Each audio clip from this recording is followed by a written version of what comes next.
좋은 글 중에 이 길과 관련된 글이 있어서 하나 인용해 봅니다. 모든 사람은 저마다의 가슴에 길 하나 내고 있습니다. 그 길은 자기에게 주어진 길이 아니라 자기가 만드는 길입니다. 사시사철 꽃길을 걷는 사람이 있는가 하면 평생 동안 투덜투덜 돌짝길을 걷는 사람이 있습니다. 나는 꽃길을 걷는 사람이 될 것입니다. 내게도 시련이 있을 수 있다는 생각으로 늘 준비하며 사는 사람이 되겠습니다. 시련이 오면 고통과 맞서 정면으로 통과하는 사람이 되겠습니다. 시련이 오면 고통을 받아들이고 조용히 반성하며 기다리는 사람이 되겠습니다.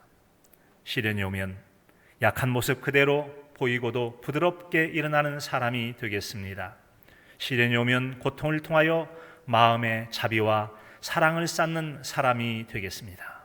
시련이 오면 다른 사람에게 잘못한 점을 찾아 반성하는 사람이 되겠습니다. 시련이 오면 고통 가운데서도 마음의 문을 여는 사람이 되겠습니다. 아멘. 쭉 되는데 중략. 여러분, 이 말은 마음에 내가 어떤 길을 내느냐에 따라서 삶이 달라지겠죠. 마음의 길. 이 길이란 말을 한자로 표현하면 도라고 하죠. 길도예요. 길도. 그래서 이 길이라 하는 것은 도란 말은 길, 이치, 사상 뭐 그런 의미를 가지고 있죠. 그리고 이 사전에 보니까 도란 말을 가리켜서 인간답게 살기 위해서 마땅히 지켜야 할 도리 혹은 이치를 가리켜서 도라고 말씀해요. 이 같은 도에 대해서 한국의 여러 도 사상들이 좀 있죠. 그 중에 하나가 바로 홍익인간과 도죠. 그것은 단군조선을 세울 때 개국 이념이 바로 홍익인간입니다. 널리 인간을 이롭게 한다라는 거죠. 복음으로 우리가 여러분 교회를 새롭게 세상을 이롭게 하는 그 이롭게처럼 홍익인간의 개념은 널리 세상을 이롭게 한다. 이게 바로 단군, 홍익인간의 도요. 단군조선 세울 때. 그다음에 하늘님의 도라는 게 있습니다. 하늘님 도. 즉 하늘에는 어떤 절대자가 계시다라는 그런 뜻으로서 하늘님에 대해서 공경하는 마음이 있죠. 그걸 가리켜서 경천이랍니다. 공경할 경자 하늘 천자. 그래서 경천이라고 하는 게 있고 그 다음에 조상 숭배 습속을 지키고 있어요. 그래서 하늘님의 도는 두 가지가 바로 하늘 공경과 조상 숭배 사상을 가지고 있습니다. 그런가 하면 화랑의 도라는 게 있어요. 화랑의 도. 삼국시대 중에 특별히 이 신라시대 가운데는 화랑이라는 사람도 있습니다. 군대 아주 잘 훈련된 군대죠. 화랑이란 말은 꽃처럼 예쁜 사람 뜻이잖아요. 화랑이라는 사람들인데 화랑의 무리를 가리켜서도 화랑도라고 말하지만 그러나 무리들이 마땅히 지켜야 될 규례와 규칙, 율례 같은 경우를 가리켜서 화랑도, 길도예요. 이런 규례를 지켜야 한다. 그게 또 화랑도. 말은 같지만 의미는 다르죠. 그런 이제 화랑도라는 게 있어요. 그런가 하면 가족의 도라는 게 있습니다. 가족의 도는 우리나라의 고대 기본적인 사회 조직은 기본 조직은 혈연 집단인데 부계 중심, 아버지 중심으로서 그 아버지의 통솔 아래 정착한 농경, 이 문화적 특성을 가지고 있다는 거죠. 우리가 선교하고 있는 캄보디아 같은 경우는 모계 중심이라서 어머니의 힘이 세죠. 어머니 중심으로 가정이 돌아간다. 우리는 부계 중심이에요. 다르죠. 또 그 다음에 조상 숭배 도라는 게 있습니다. 조상을 숭배하는 이런 습속, 즉 문화 풍습 같은 게 있다면 이것은 애가심, 효순심이라고 하는데 선조에게서 받은 은혜에 감사할 줄 알고 그 유업을 계승하여 가문의 번영과 자손의 안택을 비는 마음에서 우러는 도. 안택이란 말은 평안한 안자, 태평하다는 뜻이죠. 평안하고 태평하기를 구하는 그런 도가 있다라고 하는 것이죠. 그리고 효도의 도라는 게 있어요. 부모와 자녀 사이에 마땅히 지켜야 될 도덕률로서 자녀는 부모를 공경하고 부모는 자녀를 사랑하는 이제 그런 도가 있겠죠. 충의 도가 있습니다. 절대 군주자라고 해서 왕이 생기기 이전에 왕이 생긴 다음에는 왕의 충성 이것은 기본적으로 요구한 거고 그 전에도 서로 간의 인의 자비로운 그 인자 있잖아요. 그 다음에 오를 의자과 그 다음에 상층 구조에 대한 외경 심리로 상징되어 있는 도입니다. 그러니까 이제 어떤 권력자나 위 어른에 대해서 공경하는 마음을 가지고 있고 또 마음을 다해서 이제 그 옳음과 인자함들을 구해가는 것이 바로 이 충의 도였다라고 하는 것입니다. 이 같은 도라는 것이 종교적으로 사용될 때는 각각의 종교가 지향하는 나름대로의 그런 이치나 사상들이 있습니다. 이치나 사상이 있겠죠. 우리나라의 도교하면은 신선을 생각합니다. 신선도로 받아가 도끼자루 썩는지 모른다. 신선 뻥 나타나 누구야? 어려운 일 있느냐? 저쪽 산에 가라. 선삼이 있느니라. 뭐 그런 거 있잖아요. 선삼. 이 도교에서는 중요한 게 신선이에요. 그래서 여기서는 사람의 힘이 미치지 못하는 모든 문제를 해결하는 것은 이제 특별한 기술 같은 걸 방술이라고 해요. 방술하는 사람을 방사라고 하고요. 그래서 심신을 수양해서 신성을 얻은 불멸의 존재인 신선에 대한 신선설, 신선에 대한 그런 교리 같은 게 있다는 거죠. 그리고 방술을 행하고 호소할 것 없는 백성들, 가난하죠, 힘없죠, 백 없죠, 그리고 어렵고 힘들죠. 그때 누구의 힘을 의지하겠습니까? 그런 신선에게 도움을 요청해 나를 좀 도와달라고 기발하고 특이한 그런 요술 같은 걸 부리는 방술을 부려서 나를 고쳐달라고 하는, 이것이 보편적으로 이 도교 사상에 의해서 신선 사상이 나타납니다. 유교라는 것은 공자의 가르침이죠.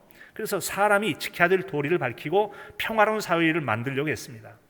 바로 지금 대한민국 이전에 있던 때가 2조 500년 조선시대 때는 유교가 바로 이제 국교였죠. 정치와 사회질서 유지에 유교를 사용했습니다. 그리고 살신성의란 말 있죠. 몸을 죽여서 인을 이룬다. 어지린자죠. 어지린. 그래서 누구나 스스로의 본분을 자각하고 실천함으로써 평화와 행복을 성취할 수 있다라는 이제 그런 가치는 유교적 가치침이 된 겁니다. 물론 거기에서는 인간의 도리를 의미하는 인, 자식을 사랑하고 또 부모에게 효도하는 이 친자 관계 속에서는 바로 이 기본적인 것이 사랑과 존경, 앞에서 말씀드린 그런 내용을 담고 있습니다. 그래서 특별히 부모에게 물려받은 신체발로 수지부모라고 그래서 부모로부터 물려받은 몸을 비롯해서 아주 소중하게 여기고 함부로 하지 않는 것이 부모를 공경하는 것들 중에 하나로 여겨졌습니다. 불교, 석가모니가 교조죠. 즉 붓다의 가르침을 따르는 수행을 하는 종교로서 부처의 가르침을 법이라고 말해서 불법이라고 말하죠. 불법. 그리고 모든 사람들은 이제 부처가 되는 것이 정말 중요해요. 그래서 부처가 되는 길이라고 해서 불도라고 말하죠. 길도 짜서 부처가 되는 길을 가리켜서 불도라고 말하게 돼요. 자, 그렇다면 여러분, 이렇게 각각의 종교에 도가 있다면 기독교에는 어떤 도가 있습니까? 바로 오늘 말씀에 있는 것처럼 십자가의 도라는 게 있어요. 같이 한번 해볼까요? 십자가의 도. 십자가의 도. 그렇습니다. 기독교는 십자가의 도라는 게 있어요. 도라고 하는 것은 이제 헬라어라는 신약성경 원문에 보면은 이 도란 말은 로고스라고 하는데 이 말씀을 우리말로 번역하면 말씀이라는 뜻입니다. 말씀. 그러니까 십자가의 말씀, 십자가의 도, 십자가의 말씀. 그래서 개정개혁이나 뭐 현대인의 성경인가요? 우리말 성경 같은 데 보면 십자가의 말씀이라고 되어 있고 영어 성경에도 그 말씀의 말 메시지라고, 메시지는 교훈, 말씀 그런 뜻을 가지고 있잖아요. 그 메시지로 쓰는 걸 해석할 수 있어요. 원문 말할 것도 없고요. 자, 오늘 말씀처럼 이처럼 십자가의 도라는 것은 십자가의 말씀, 십자가에 대한 하나님의 말씀이라고 하는 것입니다. 그런데 이 같은 십자가의 말씀에 대한 사람들의 두 가지 견해가 있어요. 견해라고 하는 것은 어떤 대상이나 사건, 일들을 바라보는 자기 눈이에요. 어떤 눈을 가지고 바라보냐에 따라서 같은 상황이나 사건들을 완전히 다르게 해석합니다. 그래서 오늘 말씀 보니까 십자가의 도에 대해서 어떤 사람 미련한 것을 얘기해요. 미련한 것, 가치가 없고 꼴보기 싫고 얘기할 수 있죠. 그런가 어떤 사람들은 십자가의 도가 나의 생명을 구원하고 영생케 하는 하나님의 능력이 된다라고 바라보는 두 부류의 사람들이 있더라는 거죠. 그래서 이처럼 두 가지 견해의 차이 때문에 십자가에 대해서 전혀 다른 반응을 보이고 십자가의 도를 따라서 전혀 다른 영향을 받게 되는 것입니다. 부정적인 사람은 아무런 도움이 안 되겠거니와 그 십자가의 도를 구원의 복음의 도를 받는 사람 하나님의 능력과 놀라운 은혜를 얻게 될 것입니다. 사랑하는 성도 여러분, 하나님의 능력이 되시는 십자가의 도를 마음에 간직함으로 하나님께서 십자가의 도를 통해 베푸시는 은혜의 풍성함을 누리며 사시는 저와 여러분의 신앙의 삶이 되시기를 간절함으로 축복합니다. 오늘 말씀 여러분, 십자가의 도가 멸망하는 자들에게는 미련한 것이요 구원을 받는 우리에게는 하나님의 능력이 됨이라. 자, 여러분, 이 같은 십자가의 도는 왜 구원받는 우리에게 하나님의 능력이 되고 하나님의 은혜가 된다는 말일까요? 첫째 이유는 바로 십자가의 도만이 우리에게 죄 용서와 구원의 은혜를 베풀어 주시기 때문에 그렇습니다. 죄 용서와 구원의 은혜를 베풀어 주세요. 즉, 이 죄 용서와 구원의 은혜라는 기독교의 핵심 교리, 핵심 진리죠. 진정한 죄 용서와 그에 따른 구원의 은혜를 베풀 유일한 진리는 기독교뿐이라고 우리는 믿고 있지 않습니까? 먼저 죄 용서에 대해 생각해 보겠습니다. 죄 용서에 대한 문제는 십자가의 핵심 사건이에요. 십자가를 통해서만 여러분 죄 용서가 이루어지는 것이죠. 사실 십자가라고 하는 것은 원래 고대 로마인들에게 있어서는 사형수를 처형하는 사형 틀이었습니다. 그래서 여러분 아주 나쁜 의미를 가지고 있었죠. 그런데 예수 그리스도께서 고통과 죽음을 받으심을 통해서 이게 주님의 고난과 죽음의 상징으로 변화가 됐습니다. 사람은 십자가에 못 박아 죽인다고 하는 것은 고대 세계에서는 가장 고통스럽고도 수치스럽게 했어요. 아주 가문의 수치가 이런 수치가 없다라고 할 정도예요. 신명기 21장 23절에 보면은 나무에 달린 자마다 저주를 받았다. 그 사람 저주받아 죽은 거야. 하늘에 저주받았다. 얼마나 수치스럽겠어요. 예수님이 그런 수치를 당했다고 하는 것이에요. 죄 많은 우리를 대신해서 주님이 수치를 당하셨어요. 십자가의 죽음은 금방 죽지도 않지 않습니까? 십자가에 달린 사람은 매질을 합니다. 달리기 전에 마구 얻어맞아요. 예수님도 많이 맞았잖아요. 상처가 많았잖아요. 뿐만 아니라 못 박힙니다. 못 박힐 때 얼마나 여러분 육신적으로 아팠겠습니까? 시간이 지나면 사람 손 들고만 있어도 힘든데 내 체중을 받쳐야 하는 걸 점점 축축 늘어지죠. 몸무게에 감당할 수 없는 뼈마다의 고통들이 있게 된다는 것이에요. 뿐만 아니라 그러다 보면 여러분 피도 흘리게 되어지고 또 햇빛이 내리쬐다 보니까 이 여러분 햇빛 때문에 아주 여러분 힘들이 일사병도 있잖아요. 그런 것처럼 햇빛에서 밝은 날 같은 아주 고통스럽다는 것입니다. 뿐만 아니라 상처에서는 피가 흐르기 시작합니다. 점점 축 늘어지니까 숨도 크게 못 쉬니까 점점 가슴이 조여지고 숨을 못 쉬어 질색에 점점 빠지게 된다는 것입니다. 그리고 점점 이제 수분이 줄어가면서 탈진 현상이 나타나요. 피 빠지고 땀 빠지고 하다 보니까 피가 모자라요. 사람을 살리기 위해 심장은 필요한 만큼 피를 보내주기 위해서 마구 쿵쾅쿵쾅쿵 하다 보니까 심장이 이상이 생겨나기 시작한답니다. 뿐만 아니라 점점 땀을 통해서 이제 체온을 식혀야 되는데 체온을 식힐 기능이 떨어지다 보니까 고열에 시달리게 되어 있고 피가 이런 수분이 모자라고 그러면 경련이 있잖아요. 경기가 나가지고 경기하고 그 다음에 갈증과 허기 가운데 서서히 죽어갑니다. 예수님도 마지막에 내가 목마르다라고 육신 가진 예수님도 크게 외치셨잖아요.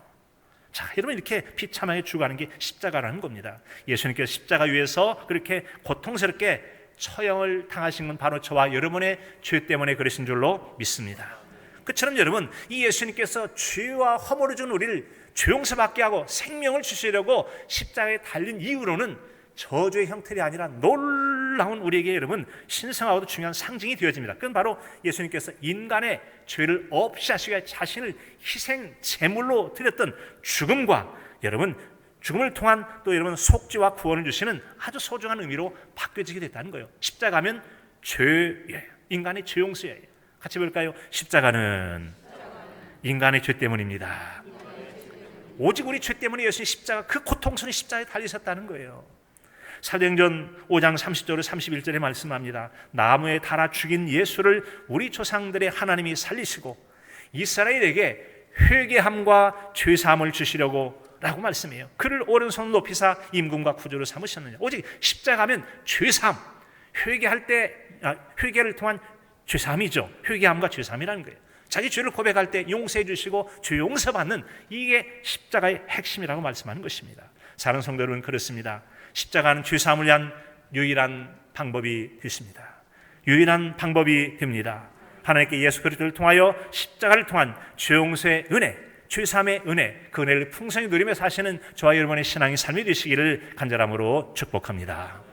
구원을 위한 유일한 방법은 또한 여러분 이 죄 용서가 십자가일 뿐만 아니라 구원 위해서도 십자가가 유일한 길이 되어지는 것입니다. 그렇습니다.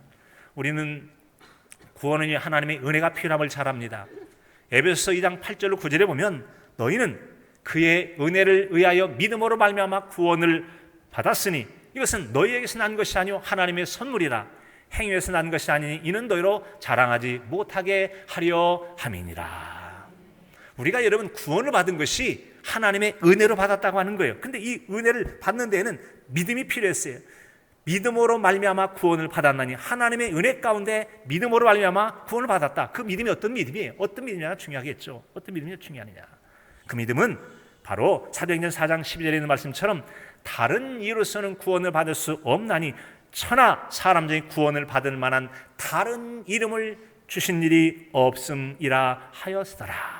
오직 여러분 예수 그리스도의 이름만이 그를 향한 믿음만이 우리에게 구원의 은혜를 베풀어 주시는 줄로 믿습니다.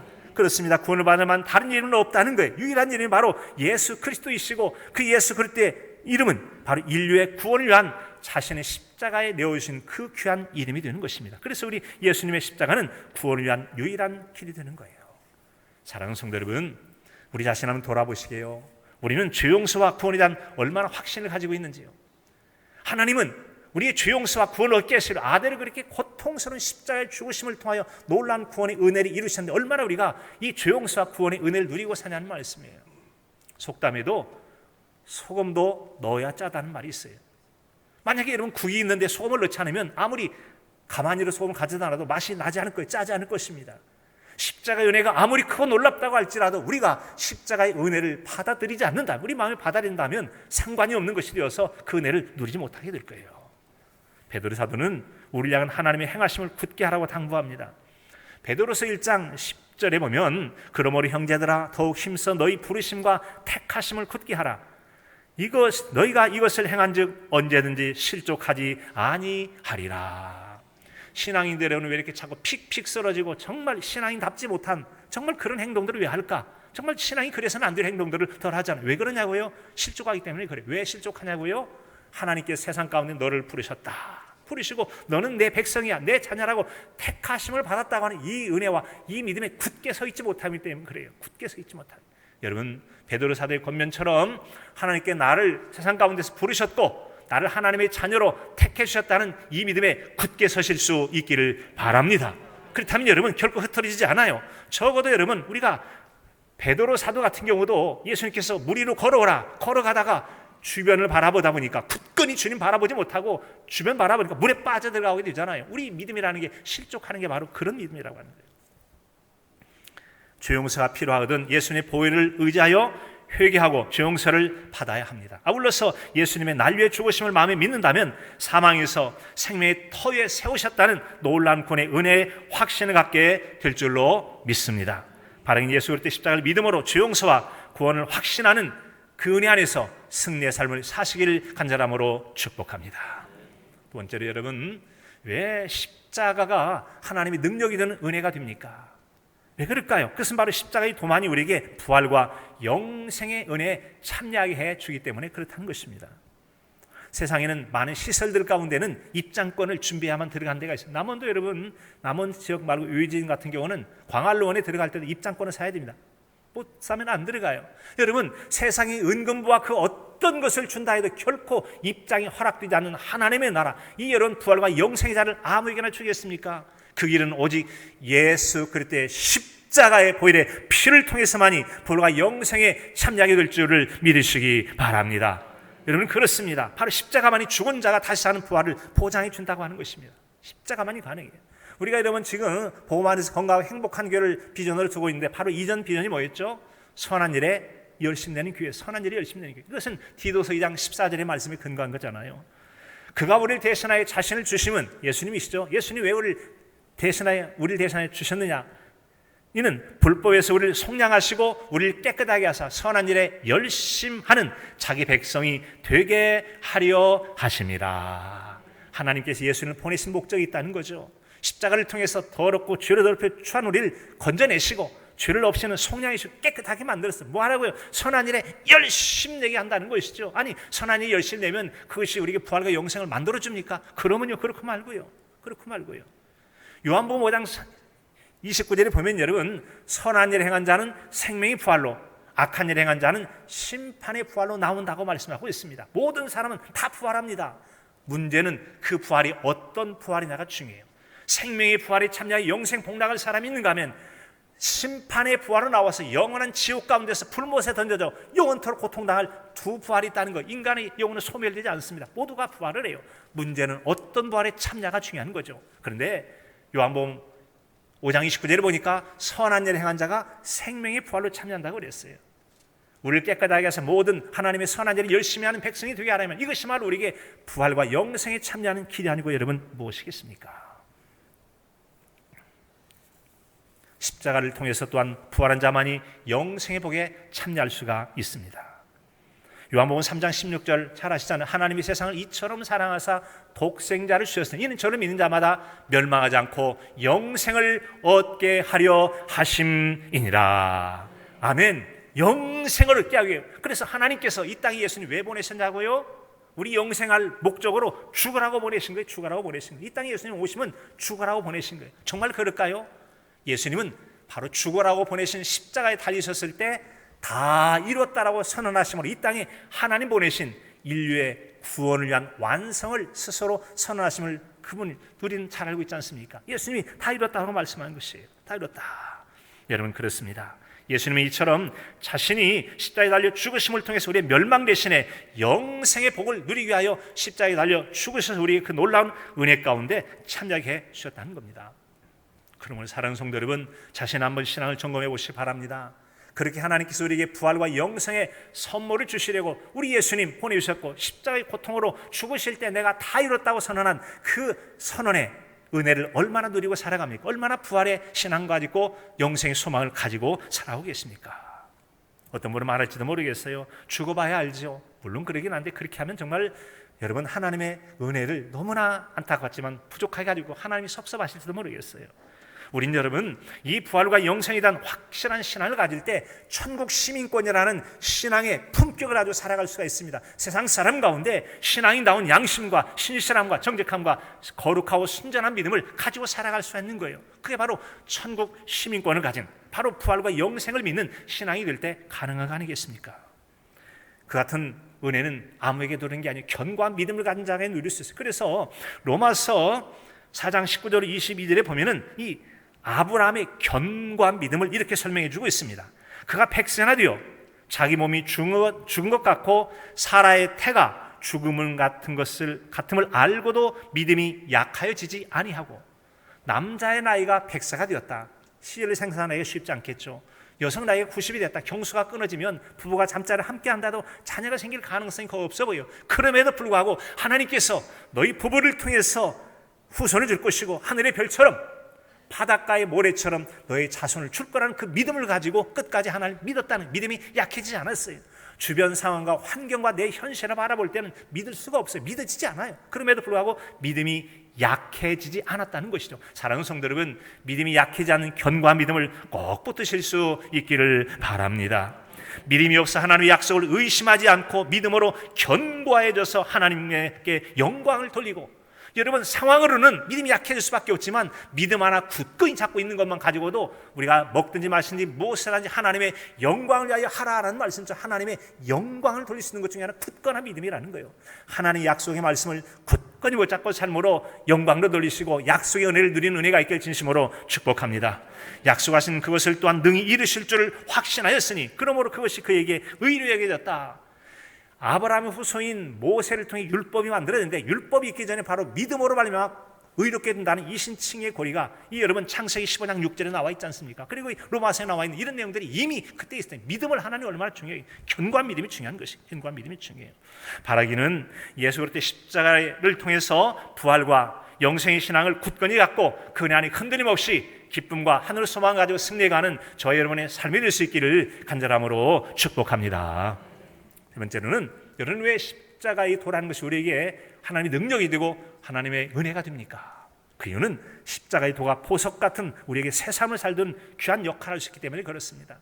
가공되지 않은 원석 같은 투박하고 아직 잘 다듬어지지 않은 그런 우리 인생을 말이죠. 오직 십자가의 도만이 정말 잘 가다듬고 세공을 해서 비싼 값어치를 만드는 보석을 만드는 것처럼 십자가의 그의 도를 이룰 수 있다고 하는 것이에요.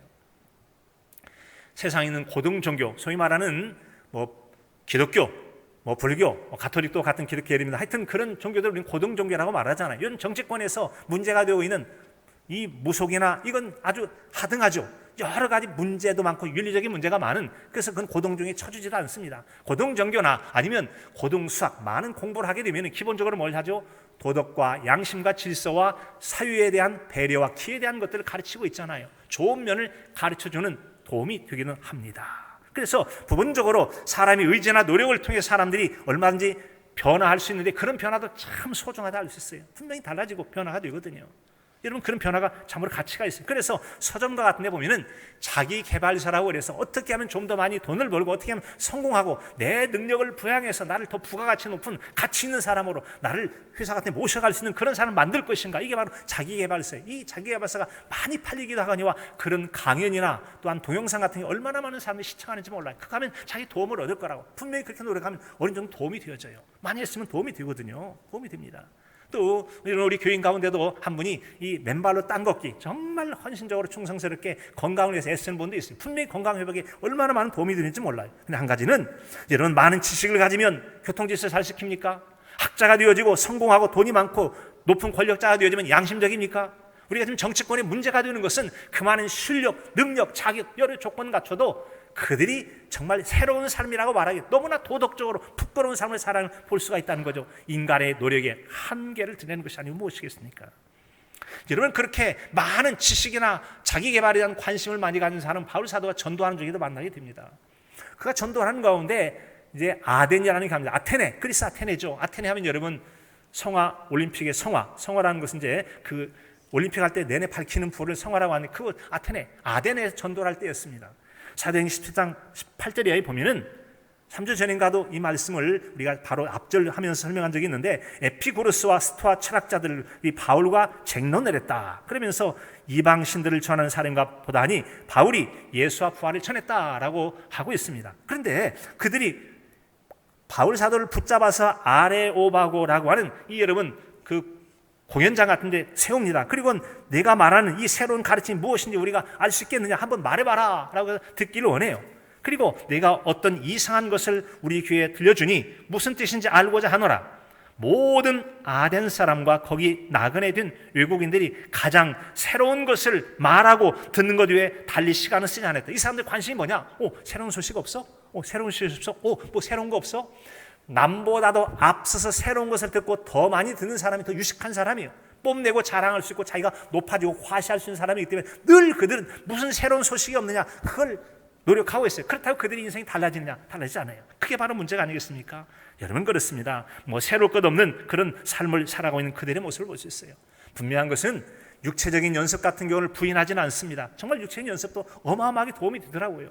지난해 여러분 다시 한번 말씀드리면, 지난해 2월 1일부터 걷기를 했어요. 그 당시 좀 배도 나오고 좀 많이 피곤하고 자꾸 졸려가지고 좀 내가 이래서는 안 되겠다 각성을 하고 운동하기 시작했어요. 꾸준히 돌았어요. 지난주간도 한번 산성 돌아보니까 뛰지 않고 걸어서 7km 오르막 내리기를 59분 1시간 안에 했어요. 혹시 여러분들 중에 1시간에 오면 저한테 오시고 제가 점심밥 사드릴게요. 20대도 쉽지 않을 거요. 제가 로봇처럼 올라갑니다. 근데 이게 가능해요. 이제는 심장이 터질 것 같고 허파가 찢어질 것 같고 이러다 죽는 거 아니야? 종아리 또 뼈가 막 깨질 것 같고 동아리가 막 터질 것처럼 얼마나 힘들은지 몰라요.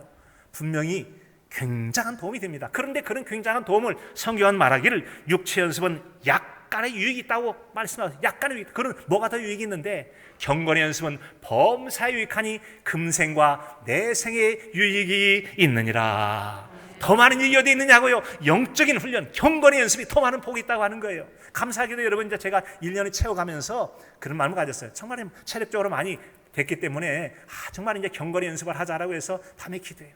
근데 기도할 때 정말 얼마나 많은 눈물 나. 오늘 일부 예배 때도 찬양을 할 수 없어요. 십자가와 이 내용만 하면, 어젯밤에도 또 지난 이번 주간에도 십자가 찬송을 하면 정말 펑펑 울어가면서 하는데 정말 저는 너무나 감사하더라고요. 눈물샘이 터졌다는 것.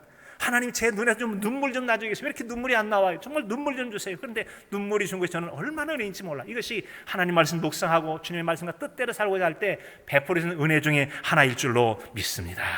은혜라고 여긴 겁니다. 여러분, 그래요. 우리가 여러분 이건 한 예에 드는데, 더 귀한 것은 육체 연습보다 더 세상적 인간적 노력을 뛰어넘는 하나님의 은혜가 임할 때가 더 값어치가 있다는 거예요. 그래서 세상을 살게 하는 변화는 십자가의 도를 통해서 가능하다는 겁니다. 십자가의 도만이 진정한 우리의 새 삶을 이루어주게 되어져요.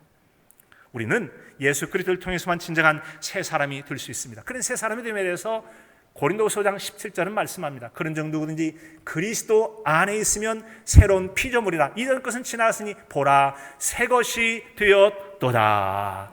진정한 새 것은 어떻게 되느냐? 그리스도 안에서만 될 수 있다는 것입니다. 그리스도 안에서만이 진정한 원석 같은 투박하고 모난 우리가 하나님 보시기에 아름답고 값어치 있는 귀한 소중한 십자가의 사람, 소중한 믿음의 사람, 보석 같은 우리의 새 삶이 될 줄로 믿습니다. 오직 그리스도 안에서 가능해요. 십자가의 복음만이 우리를 새롭게 살게 만들어준다는 겁니다. 누가복음 19장에 보면 삭개오라는 사람이 있습니다. 그가 여러분 어떻게 했는지 잘 알고 계시지 않습니까? 돈에 대한 문제, 삭개오를 먼저 떠오르는데, 어젠가 이 인터넷 뉴스에 보니까 50년 동안 어릴 때 애들 버리고 50년 동안 안 나타났던, 돌보지도 안 했던 어머니가 아들이 무슨 사고로 죽으니까 3억원 받겠다고 나타나서 다 나달라고, 3억 다 달라고. 근데 그를 키웠던 분들이 있으니까 절반이나 나누자고는 아니라고, 내가 상속자니까 다 가져가겠다고. 여러분, 돈이 이렇게 무섭습니다. 세상 말로 하면 눈이 뒤집히면 여러분 세상 말로 속된 표현이나 돈에 환장한 사람 같이, 어떻게 여러분 자식을 버리고 50년 동안 상관도 없던 사람이 나타나서 돈 달라고, 여러분 50년에 나타나 다 달라고 그렇게 얘기해요? 얼마나 돈이 무서우면 그렇게, 돈이 좋으면, 돈이 대단하면 그렇게 여러분 그런 말 할 수, 인간으로 상상할 수 없는 일이 세상에 이루어지고 있습니다. 그런데 삭개오가 어떻습니까? 예수님 만나고 난 다음에 제가 가진 재산의 절반을 가는 자들에게 나눠주겠습니다. 혹시 남의 것 불의하게 뺏은 토색이 있다면 4배나 갚겠습니다. 여러분, 이렇게 놀라운 그의 삶을 변화시킨 게 어디에 있습니까? 오직 예수 그리스도의 만남, 십자가의 복음이 그를 새롭게 하는 능력을 나타내게 된 줄로 믿습니다. 우리 자신도 여러분 진정한 변화를 원한다면 예수의 십자가의 도를 붙잡아야만 될 것입니다. 그럴 때 우리가 진정 주님께서 원하시는 예수님의 제자된 성도로 삶이 변화되고 그리스도의 품격을 지켜갈 수가 있을 것입니다. 십자가의 복음을 통해서 어떤 면에 나는 새 삶으로 달라졌는지 한번 자신의 삶을 점검해 보시기 바랍니다. 조금 개선된 정도가 아니라 나는 예수님 믿고 나는 이건 완전히 바뀌어버렸어, 오직 예수님 믿기 때문에 내가 그런 삶을 산다고 말할 수 있는 게 여러분에게는 어떤 것이냐 한번 돌아보시기 바랍니다. 갈라디아서 2장 20절은 말씀합니다. 내가 그리스도와 함께 십자가에 못 박혔나니 그런즉 이제는 내가 산 것이 아니요 오직 내 안에 그리스도께서 사신 것이라. 이제 내가 육체 가운데 사는 것은 나를 사랑하사 나를 위하여 자기 몸을 버리신 하나님의 아들을 믿는 믿음 안에서 사는 것이라. 나는 이미 십자가에 죽어버렸다는 거예요. 내 옛사람은 죽어버렸고 내 안에 계신 예수님, 그분이 나에게 인생의 주인이 되셔서 주님이 이끄신 대로 살아가니까 새로운 삶, 새로운 인생을 살아갈 수 있는 거 아니겠어요? 진정한 나의 변화는 내 안에 계신 예수 그리스도 십자가의 복음의 도를 통해서만이 진정한 예수님 믿고 조금 달라지고 도덕적으로 달라진 개선된 정말 완전히 새로운 삶을 사는 것은 십자가의 도 말고 다른 게 있지 않다는 것입니다. 남원에 있는 신앙 공동체 하나 동광원이라는 게 있죠. 동광원 하면 청년 때 참 많이 듣고 만나보고 싶었고 가보고 싶었던 것이 바로 동광원이 이연필 선생. 그분은 여러분 한국의 맨발의 성자로 알려져 있죠. 동북교회가 생기기 이전과 동북교회 생긴 초기에도 보면은 이연필 선생이 따랐던 강부남이라고 하는 이름을 누구죠? 제가 호신대 총장님이 쓴 그 책을 보니까, 차성근 총장님 책에 보니까 그런 내용이 나와 있더라고요. 그런 이름 비롯해서 그분의 형제들 중에서 김근남이라고 하는 조카가 현재 여러분 저희 동광원의 이연필 선생의 제자로서 그냥 평생 처녀로 살아갔어요. 결혼하지 않고 살아갔는데 그분이 원장을 상당히 오래 했는데 작년에 좀 건강 안 좋던데 지금은 어떤지 모르겠습니다. 그때 여러분 그냥 출가한 사람들이 많아요. 집안에서 그냥 떠나가요. 결혼하지 않아요. 순전한 마음으로 살고 오직 하나님 말씀과 예수님 닮은 삶을 살겠다고 해서 얼마나 철저하게 따라가는지 몰라요. 정말 살아보겠다고. 그런데 그는 이세종이라는 스승을 두었습니다. 그는 40대 결혼하지 않았어요. 독신을 주의를 해가면서 오직 진리를 추구하고 사랑을 나누는 일들을 행한 거예요. 그런데 이연필 선생이 24살 정도 된 다음 한 여자를 만나서 결혼하게 되죠. 그래서 이세종이 굉장히 소문해요. 내 가르침을 벗어났다는. 그런데 그가 살던 중에 잘 아이 생기지 않다가 27살 때 아이가 생깁니다. 그런데 자궁 임신해서 수술해서 그 당시 1950년대 수술해서 아이가 죽고 사산을 해서 그 다음에는 이연필 선생이 결정을 하죠. 앞으로는 부부관계도 하지 않겠다. 평생을 29살은 청년의 나이 때 평생을 남남처럼 살고 그렇게 살아가게 됩니다. 철저하게 십자가의 도만 살아요. 잘했다고 말할 수는 없지만 얼마나 그가 철저하게 십자가의 도를 지켜 살려고 했던지를 우리는 볼 수가 있습니다. 내가 십자가의 복음의 사람으로 바로 설 때 교회를 새롭게 할 수가 있습니다. 세상을 이롭게 할 수가 있습니다. 철저한 기도와 말씀을 통해 십자가의 도로 내가 무장되어야만 내가 새로워지죠. 복음만 내가 새로워질 때 교회가 새로워질 수 있고 그런 달라진 신앙 가질 수 있는 세상을 새롭게 만들어갈 수가 있을 것입니다. 기독교의 진리의 핵심은 십자가입니다. 십자가만이 우리에게 죄용서와 구원의 은혜를 베풀어 주십니다. 부활과 영생의 은총을 베풀어 주십니다. 진정한 예수 그리스도의 제자된 삶을 살게 주십니다. 바라기는 우리가 예수 그리스도의 이 십자가의 도, 십자가의 말씀, 하나님의 능력이 된 이 말씀을 붙잡음을 통해서 어렵고 힘든 이 세상을 십자가의 사람으로서 그 능력을 갖추고 세상을 이겨나와 하나님께 영광 돌리고 주님의 제자된 성도로서 승리의 삶을 사시는 복 있는 저와 여러분의 신앙의 삶이 되실 수 있기를 간절함으로 축복합니다. 하나님,